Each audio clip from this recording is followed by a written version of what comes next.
Jæja Logi, 4-0 sigur hérna, þú hlýtur að vera í skíunum með þetta. Já.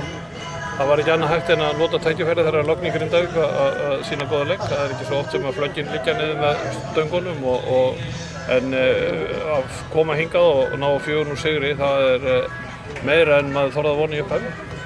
Ég lenti í smá basli við þarna til að byrja með en síðan sáðu til sólar. Já, við sluppum þarna fyrir horn reyndar í byrjun leiksins þar sem þeir áttu einhver 2-3 ágætis færi og þeir voru klaufar þar og við heppnir og síðan fannst við ná mjög góðum tökum á leiknum og heldum því til loka. Hvað var það svona í leik ykkar manna sem skóp sigur? Ég held að það sé það saman og í síðasta leik á móti Fram að við erum samstilltir og erum tilbúinir að berjast í þessar 90 mínútur pluss sem að leikurinn og ég held að það sé að skila sér vel og fyrir utan það að menn eru núna kannski að ná betur saman en áður. Annars sigurinn í röða fullt af mörkum út af hlýtur að hjálpa ykkur fyrir lokavartina.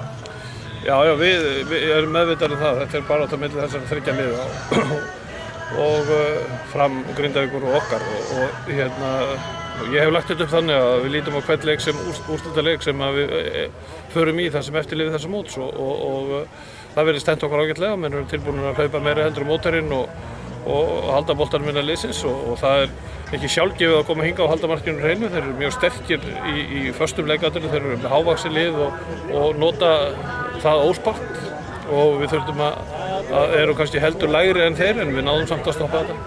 Þú vildur vera þakklátur fyrir það með við stöðunum sem þið eru í, hversu margir lögðu leysinninga og stuttu ykkur svona mikið í kvöld?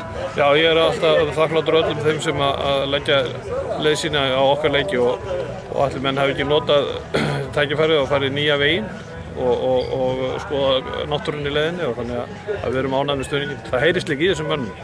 Gerðu þið það líka? Ja, við komum Fjallabaksleið syðri.